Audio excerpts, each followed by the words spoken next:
The visualization of these races and planning out all the nutrition really came in handy. And that's why I knew I couldn't do a 70.3 without a proper nutrition plan. There's no way I would have burnt out. If you think you eat pretty well, you're organized, you think you got your shit together when it comes to food, then this episode is for you, because eating well and knowing how to fuel for triathlon are two completely different things. And most triathletes don't really find that out until it bites them in the butt on race day. My guest today is TNA athlete, Clydesdale and dentist, Dr. James Anderson. He is big, he's tall, and he has a big engine to fuel. He was fairly convinced he had his nutrition sorted. Like, it turns out he was very organised, he was very consistent, but he had no idea how to actually eat to support 3 sports. And he's the first to admit that as well. He has just finished phase 3 of the Triathlon Nutrition Academy program and took everything that he learned into his very first 70.3 race in New Mexico recently, which is the longest triathlon event he's ever done. He is smart, he is organised, he likes to do everything properly, which I know a lot of us are the same, but he still had massive gaps in how he was fueling himself. So if that might be you too, my hot tip is to get your name on the list for our next cohort of the Triathlon Nutrition Academy program at dietitianapproved.com/academy. All right, Apple Blossom, Jimbo, Dr. Anderson, welcome. Hello. Hi, Taryn. We'll have to share the Apple Blossom story in a second, but when did you first begin your obsession with our wonderful sport of triathlon? Oh, it's so easy. I was in a bike shop and I saw my first triathlon bike. I had no idea what it was, what it was meant for. I just knew that was the sexiest piece of machinery I'd ever seen in my life. And I wanted it, and I wanted to be a person that would ride something like that. I didn't buy one for years, but I did sign up for my first triathlon. And I've never told you this story, but my first little local sprint triathlon I signed up for, and the race director called me a couple of days before the event and asked me what my swim time was. I didn't include my swim time, and I didn't know. It was only like a 400-meter swim or something. And so I just Googled it, and I was like, oh, what's the average swim time for 400 meters? And within minutes, I get a phone call from her saying, is this an accurate number? Because if it is, you should be in the Olympics. And I was like, whoa, wait, what? I don't know. What's the normal number for this event? And she was like, yeah, why don't we quadruple that? And I was like, okay, that sounds good. Yeah. So that was, that's who you're dealing with here, is somebody who kind of thinks, kind of jumps before he thinks. So yeah, that was my first triathlon. So I did sprints for 3 years. And then the last 2 years I've done Olympics. And so when they announced that the Ironman was coming to New Mexico, I had to sign up for my paisanos, and so I signed up and just completed it and survived it last weekend. Yay! Yeah. I'm so proud of you. You haven't been doing triathlon for that long then? No. So many people on your program, the other athletes, they seem to really have a passion. I'm not good at it. I don't obsess about it, but it's really good for me. and I do enjoy, like, wins like this are fun, but I just often think, like, why am I doing this? It's a lot of time and it's an expensive sport, but it's really good for me and I feel better. So yeah, I'm definitely in. I think a lot of people are like that, right? We have all sorts of athletes inside the academy. Don't compare yourself to the people like Leanne, who was on the podcast recently, who's done 20 full distance events. We've also got people that have never even raced yet. We have the full spectrum, and you kind of fit somewhere in the middle there. Yeah. Well, I've been listening to you for about 2 years. And I listened to you for 2 years, tried to steal or glean any secrets I could from your podcast. But then I kind of reached the limit where I was like, no, she's not giving anything more away here. I gotta do the program. and so I jumped in. But I had to. There's no way I could have done this race without your nutrition program. It was essential. Yeah. And did you ever buy that bike? Oh, I've bought multiple. You should see. It's ridiculous. I have, I don't know, 7 bikes of all sorts, but yeah, I have 3 tri bikes. So N plus one. You're a true triathlete if you've got more than one bike. yeah, they're so And so pretty. they are so pretty. And they change all the time too. The technology gets better. How do you fit all of your training in your 3 sports around, a full-time job and running your business? Yeah, well, so I am a empty nester now. So my wife's very supportive, very forgiving of the hours that I spend. But it's hard, and I think that was part of this journey was allowing myself to miss a training session or not go so hard or be on the trainer instead of being outside because I probably would have hurt myself. And, even the same with the nutrition, when I'd slip on my nutrition, just having a little grace with myself and saying, it's okay, pick it up tomorrow. Yeah, but it's hard because there are just a finite amount of hours in a day. And there are some days that's the last thing you want to do. Yeah. Yep. Bit of mental resilience, which we've talked about on the podcast with Dr. Hayley Perlis recently as well, which I remember you telling me you loved that episode. She's great. Yeah. Yeah. I want to listen to more of that conversation. Yeah, she was awesome. So can we share the apple blossom story? Because I do call you Apple Blossom. And the thing about it is that doesn't it's make so much sense. It's become a better myth than it is a reality because our TNA Power Hour squad thinks that I have this alter ego of being an exotic dancer in Vegas, and is so much better than the truth. But I do want to show you this. I don't know if you saw the iron-on patches that went on the triathlon suits, but they're little apples. They're little shimmery apples that we Didn't get see to. them. So I guess I'm putting my logo on yours, and so we're gonna double brand. You are welcome. James just raced New Mexico in our new TNA tri-suit, and it looked awesome on you, mate. Oh yeah, and I bought one for my buddy, and so that was his first day wearing it was on course, and he loved it because he had never had a tri-suit with pockets. Oh, it was genius. The design was fantastic. You thought of everything. Yep. Got to be comfortable, high performance, and you've got to carry your shit with you. You need pockets. Oh yeah, super functional. Everywhere for all of your fueling needs. Yeah, it was great. So sorry. Yeah, my pole dancing days are over, but maybe when we get the group together for one of the races, if we have enough Foster's Lager together, you could get me dancing. Show you some of my old moves. So where did Apple Blossom actually come from? So when my kids named my phone, when I bought my phone, it's an Apple phone, and so they just stuck the name Apple Blossom on my phone. And I think I called in to a power hour once and it showed up as Apple Blossom and you almost didn't let me in. So everybody needs to know that Taryn can be, there's a bulldog in there. She can be kind of mean if she doesn't know who you are. And so she's like, you're not allowed in if I don't know who you are. Yeah. Who's this Apple Blossom character? And so luckily I got in the power hour that day. Lucky. It is a very funny story, but you'll forever be known as Apple Blossom. So hopefully you're okay with that. So great. I love it.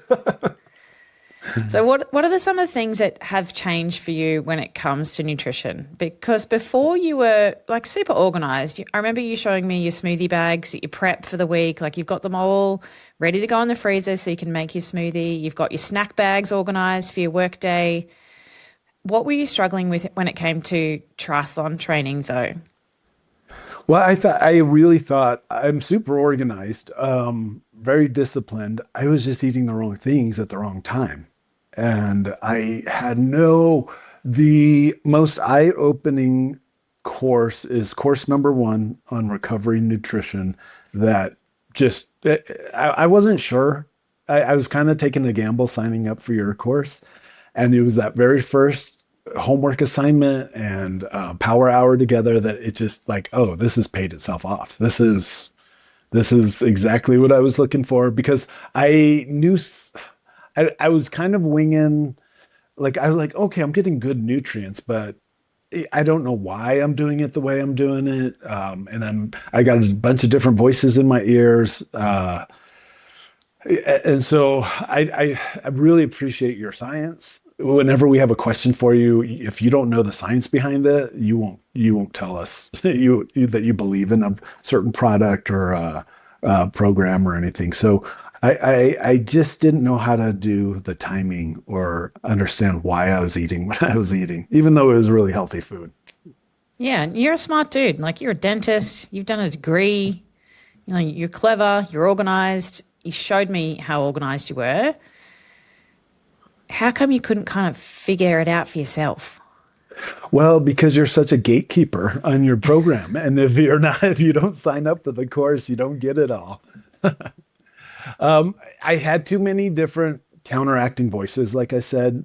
In fact, a few people you've had on your podcast, I also listened to their podcasts, and it's very confusing, their point of view on nutrition. So I wasn't sure if I should be burning fat versus carbs. Was somebody my size, what time of day I should be eating. So there was just a lot of missing pieces. And I felt like in your program, everything I threw at you, you had an answer. Or, well, you already had it figured out before. It was just really fun going through the steps because I didn't even have to ask a lot of my questions because it was already laid out. And so everything just fell into place. And it's changed the way my wife and I eat every day now. Yeah. So it's a side benefit to the whole family. Oh yeah, no, she loves it, and oh, it's so fun because when the kids come into town, they help me make my smoothie bags, and it's had a ripple effect for sure. Yeah, that's awesome. You're right. Like there's so much information out there, and it's really hard to distill that into what do I do for myself with, you know, my situation, my training program, my physiology, my lifestyle factors, all of those things go into what you should be putting in your mouth for breakfast, lunch, and dinner. But as triathletes, and you're the same, right? We want to do everything really well and we want to do everything right. And so we just get paralysis by analysis. We just don't know what we don't know until you go through something like an education program, I think. Like there is so much overwhelming advice. Was there a moment in the program where you realized just how much that you didn't know? Oh yeah, absolutely. There was. We had just finished phase one, and I had signed myself up for a quadrathlon, which was a local race on, New Mexico is high desert, we're right at the tail end of the Rockies. So we have some serious elevation and some serious peaks here.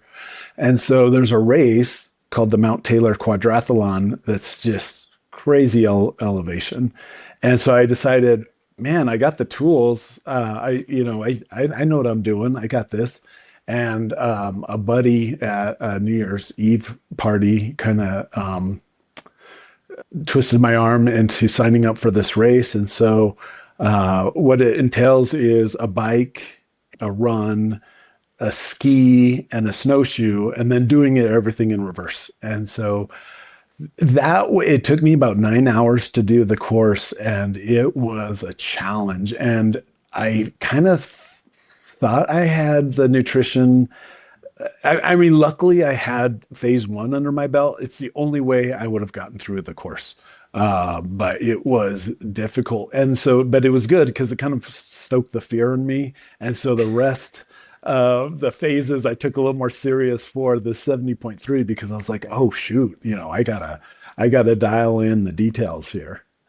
Yeah, an event like that, you really need to like dot all the I's and cross all the T's. You need to carb load, you've got your pre-race meal, you've got your race nutrition, recovery, like all of it goes into that. I remember you did this.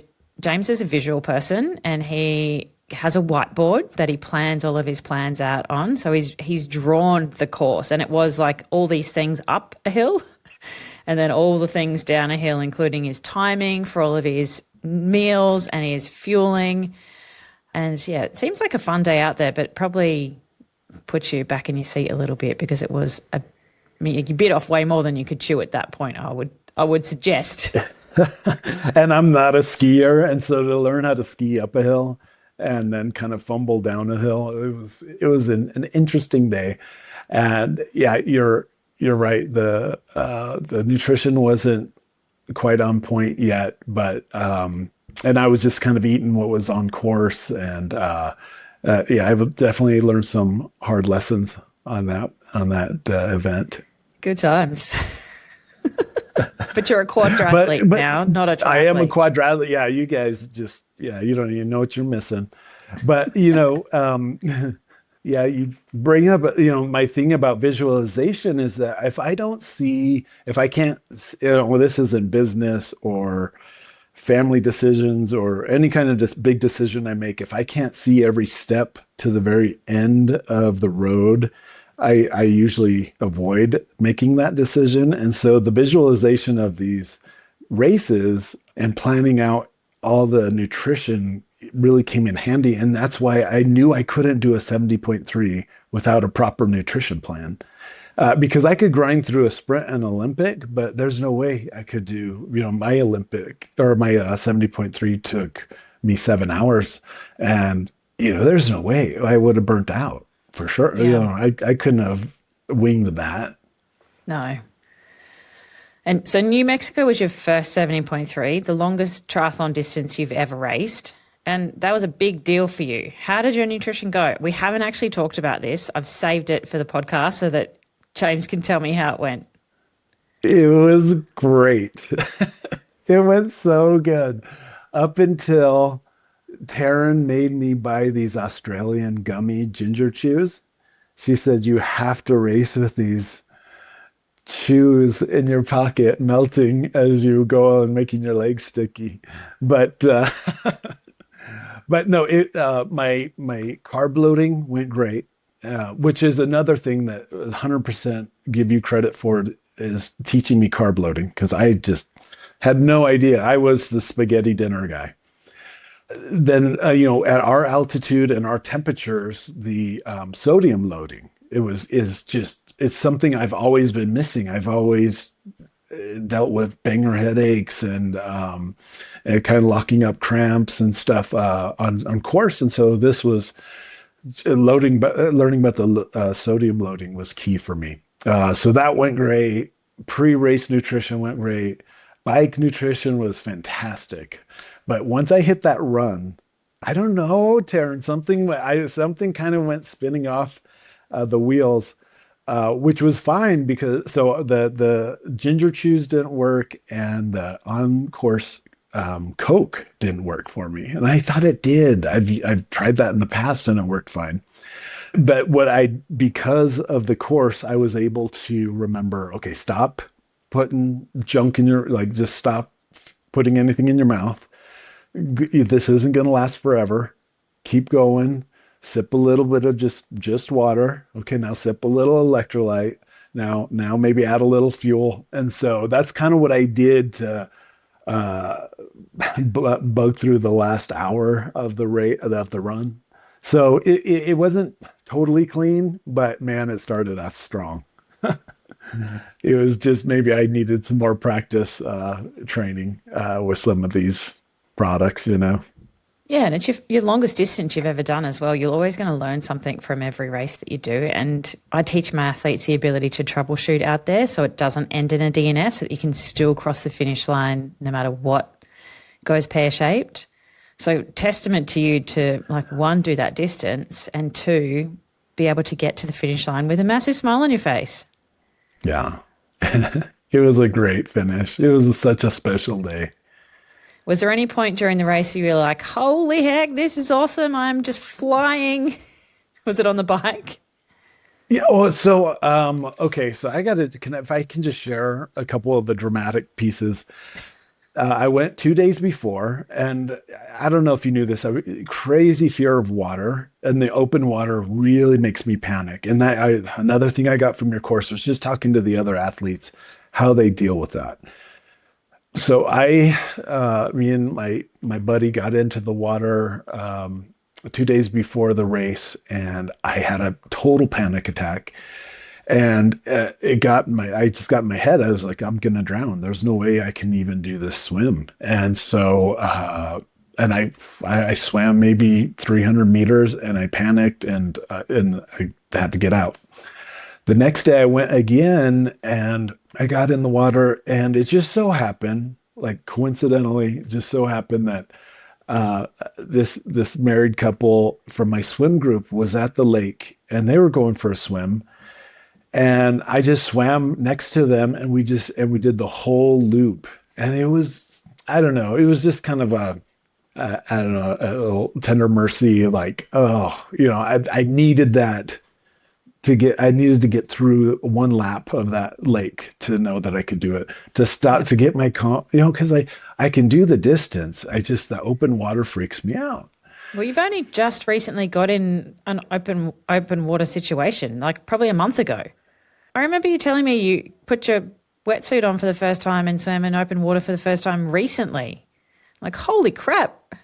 Yeah, it was different. And so, and then so race day comes, and I had to hit the porta johns, and we had to, I was late getting to my transition, so there's like all the emotions and everything.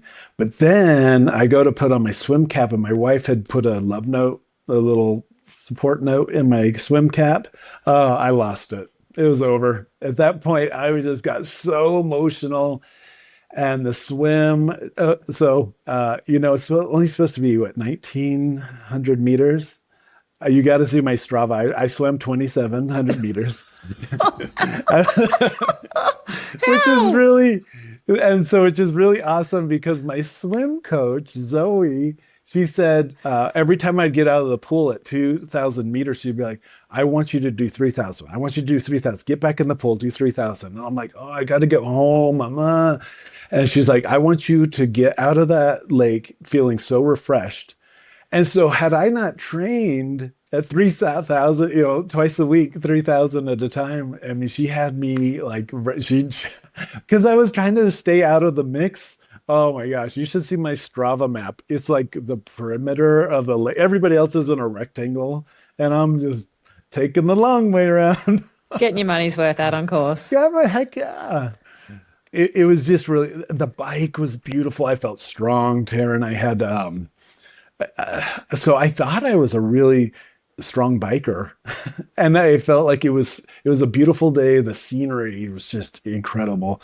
I was super gushy with the volunteers, because I was just like in this, like having this emotional, spiritual, I was so into it. And it was like just a gust of wind, like it couldn't have been better weather. And I felt strong. And when guys would pass me, I'd be like, hold, just hold your horses, let it rip on the run. Like, just like I had some self-control, like things were going really well. Then I pulled my bike into T2, and I didn't expect my wife to be there at that transition. Oh, and I lost it again. And I'm like, I got your letter. And it was, and I got so emotional. My friends were there cheering me along, and the run was 3 loops. And so, it was just, for an event in New Mexico to have so many supporters and volunteers, it was really special. But I was having like a very expansive experience. It was kind of like when you're doing like spiritual fasting, like you just feel bigger than you are. And what I think you're the one that gave me this tip is that, and the photographer got a picture of me taking off my knee braces and my water bottles a quarter mile before my finish line pick. So I look much younger and much more whole than I really was putting on. It's all about the finish line photo. Well, the finish line photo is me kissing my wife before the finish line photo. That was so, we just kind of fell into each other. It was a really special thing, because she's given up a year of her husband to do this silly thing that we do. So it was really special. It was a great Next day. she'll be doing triathlon with you. Watch out.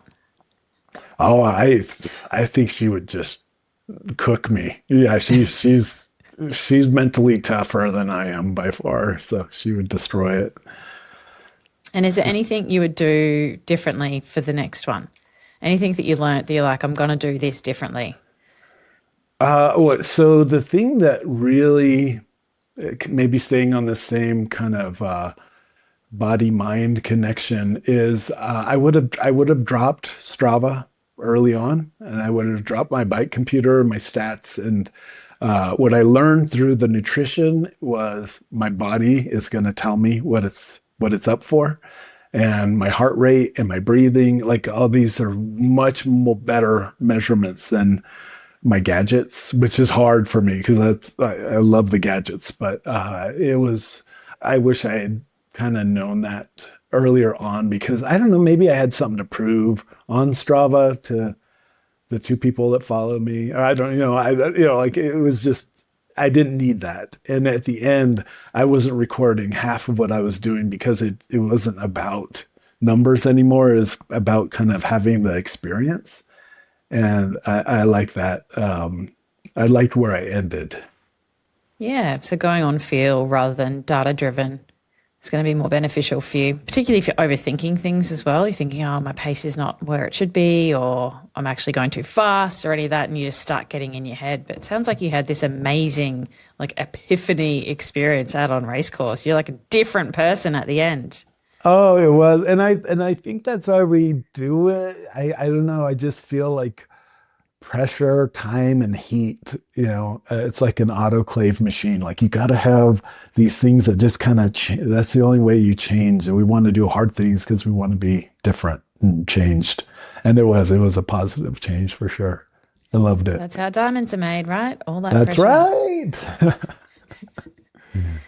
So if you could go back and give pre-TNA Apple Blossom some advice, what do you think it would be? Uh, kind of what I alluded to before with giving myself permission to miss a training session or not enjoy the barbecue with the family reunion.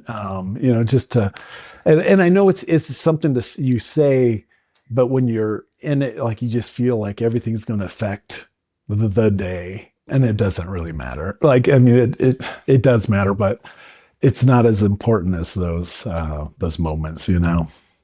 Yeah, particularly when your baseline is generally good, right? Like day in, day out, it's great. Your habits are there. You've got all of your structure and your strategy set up properly for triathlon now. So one little blip is not going to break the whole dam. It's when we don't have all that really good baseline and the foundation of eating for our three sports that compounded over time doesn't do very well for people. And are you going to do a 17.3 again? Or are you going to look at stepping up to do something a bit bigger? Uh, so my next event is going to be an Xterra. And so just taking things a little more off-road. Yeah. And I think that'll be fun. I'm doing a sprint next weekend just to have fun. I feel like I'm kind of in the hole now, and then there's like I'm sucked in, so I don't see myself not doing it a 70.3, but I don't know which one it would be. There's a part of me that really wants to go to the next level, like a 70.3 in the ocean, but that terrifies me, which is good because I like to go to my limit, so I'll probably do it. We need to do lots more open water swim training between now and then. Okay. Yeah. Deal. I love that you're wearing your shirt right now. Also, have you taken it off? I actually, the first time I put it on, but I wasn't sure what apparel is appropriate for this podcast. So I figured, this is the perfect time. As long as you've got clothes on Apple Blossom, doesn't matter. That's right. All right. I'll wrap us up. Is there anything that we've missed that you want to talk about? Oh, I have to say the group we have, the TNA Power Hour groups, I miss it quite a bit. Like, I know there's only a handful of us together, but you learn everybody's digestive tracts, you learn everybody's little secrets of racing, and I don't know, it's kind of like going through something together. And so a shout out to our Power Hour crew, and because I was always asking them for tips, and And so I'm just so appreciative to them and their friendship and then your friendship and your support and Lily's and you guys were just the best. I had such a great experience. I would recommend it to anybody. Oh, thank you. We do have awesome people inside the TNA program. I was saying that to someone the other day. Like, I don't know. I don't know how it happened, but everyone inside the program are awesome humans. Like, we don't have any idiots. And you go through the program with your cohort, and so you do make friends and connect with people in your cohort really closely. And then at the back end, on the other side, we have our alumni program, and those guys are like even tighter. So I look forward to you joining that group, James. I think you're going to be a bit of a cat among the pigeons. I'd be honored. Apple Blossom, I'm so proud of you. Your first 70.3, the longest triathlon distance you've ever raced, and you fueled it like a pro, and you're still happy, and you had this epiphany euphoria moment out there on course. Like, you should be absolutely stoked. I loved every minute of it. Couldn't have done it without you. Thank you, Taryn. Oh, you did the hard work, mate. You did all of the training. You did all the learning. You executed. So it's all on you. I enjoyed every step. So James is a smart dude, right? He's a dentist. He's organized. He thought he was doing everything properly with his nutrition, but what he didn't have organized was his nutrition for 3 sports. We eat so differently as a triathlete compared to the general population. If you've come from just running or the gym or just cycling, it's a whole other layer of complexity when you're training for 3 sports in a week. So if that is you too, this is your sign to do something about it, because nobody's born with this stuff. This is not something that we learn in school. Like, did you learn it in dentistry school, James, when you went to uni? Never, not even a sliver of this. Not even in medical degrees do we really understand the intricacies of eating. And then you need to understand how to eat for you as your own little special human unicorn as well. It is definitely a skill that you can absolutely learn, just like James. So if that has, put a fire under your butt and lit something up in you, then make sure you've got your name on the list for our next cohort of the Academy program. Unfortunately, you won't get to join Apple Blossom in his cohort, but maybe on the other end, on the other side, you can meet him, and his antics definitely make Power Hour a lot of fun. So you can do that at dietitianapproved.com/academy. See you in our Alumni Power Hour this week, James. I'll be there. Thank you.